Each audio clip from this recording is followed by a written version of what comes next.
ensonga z'olutalo lw'eggwanga erya Iran n'amawanga ganaabiri Amerika n'eggwanga erya Isirayiri ekyalinnyidde ddala enkandaggo.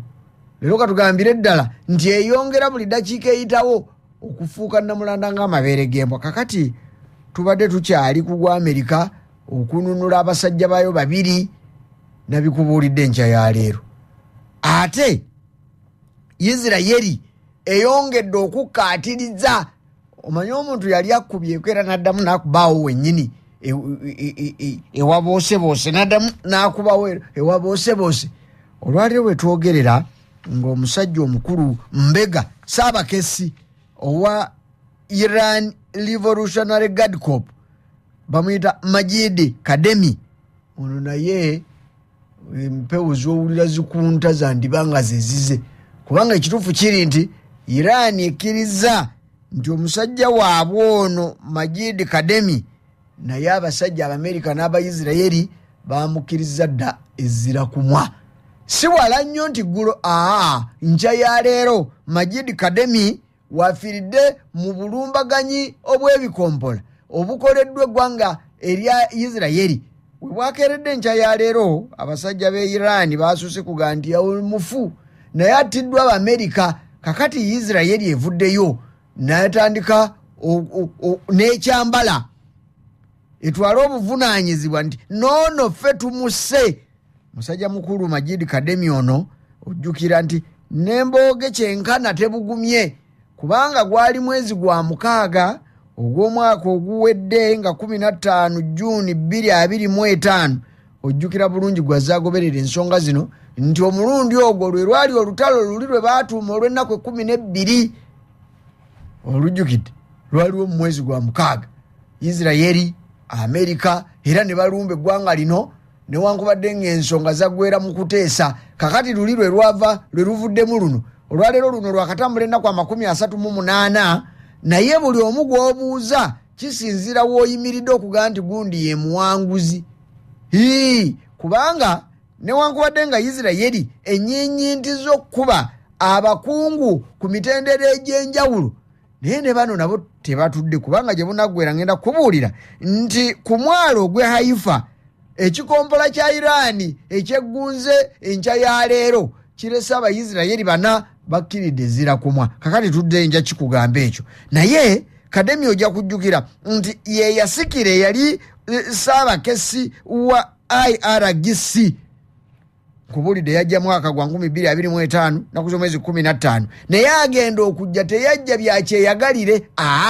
Agenda okutuula mu kifo ekyo kyalimu musajja mukulu Muhammad Kazemi eyattibwa ku mulundi guli mu lutalo luli, era Isirayiri y'emu mwe yali etaamidde ng'engo netta abakungu n'abasajja ab'enjawulo ab'omugaso munda mu ggwanga erya Iran. Kati ono ye musikaawe gubadde gwaweza omwaka, kubanga bwe guba gwakuwera gwandiweze ng'ennaku z'omwezi 15 Juni wa 2026, kubanga bwe gutyo bwe gwali mu 2025, naye abasajja tebamukkiriza kutuukayo, afudde kikompola.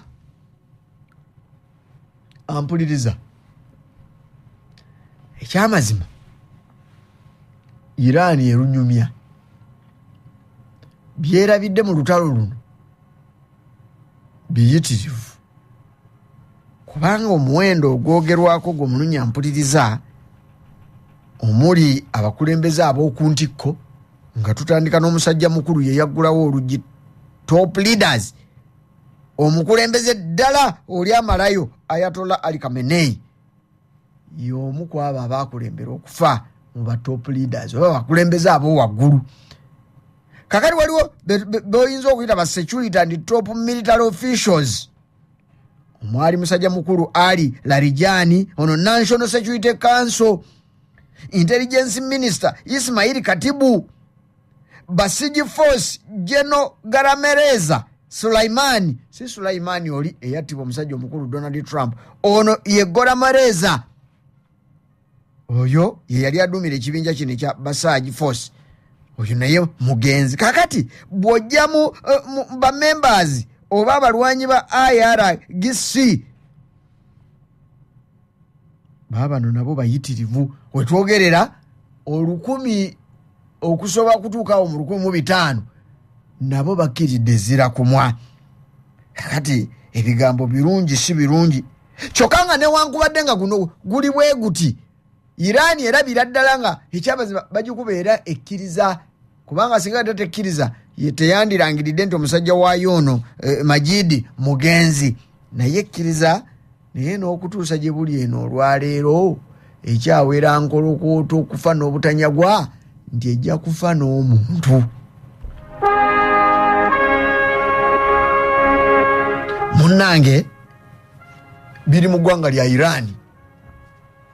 Kakati Iran bwerabye ebisobye bwe bityo, luli yakutte enkonyogo nezindukiriza ennyonyi z'eggwanga erya Amerika olutalo lwalukunyumiziza firimu kyenkane.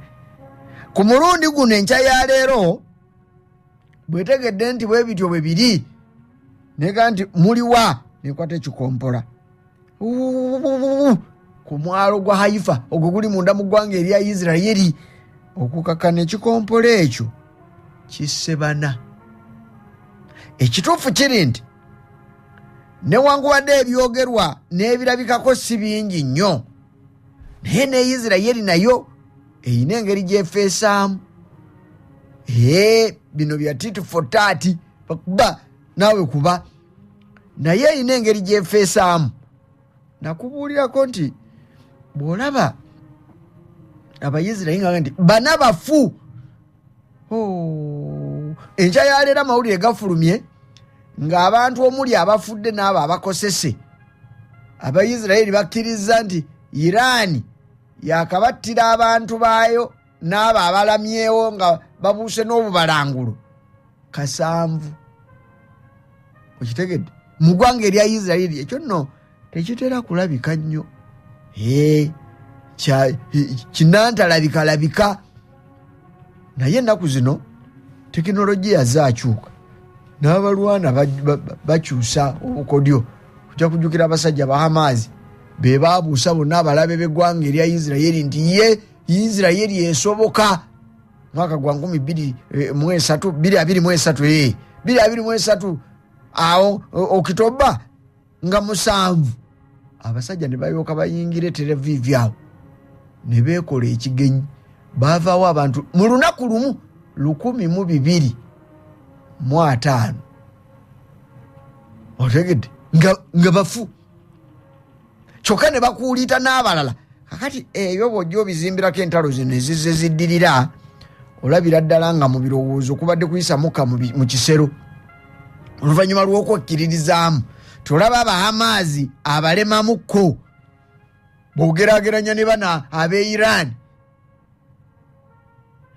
bakola ekyenkanidde awo.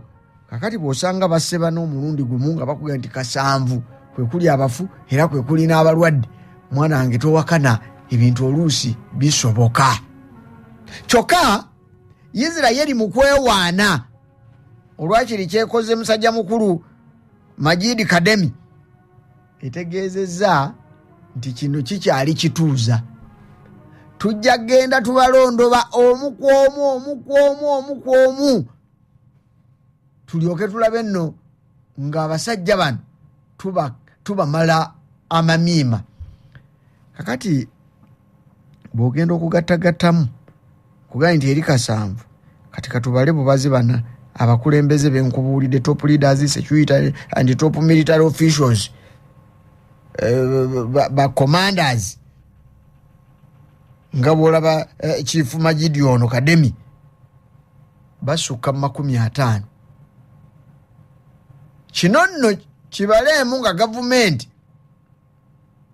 efuddemu abantu nga n'omukulembeze mwali nga bali 50. Bwe kutaba kwekaza gateekeddwa okuba nga waliwo amaanyi ag'ensusu, kubanga oyinza okuva nti tebitulumye, naye nga mu butuufu bw'otuula wali naawe omutima wakirigo ogukaaba amaaso ne begaba tegakaabye. Kyekiggwanga erya Iran kweriri 50.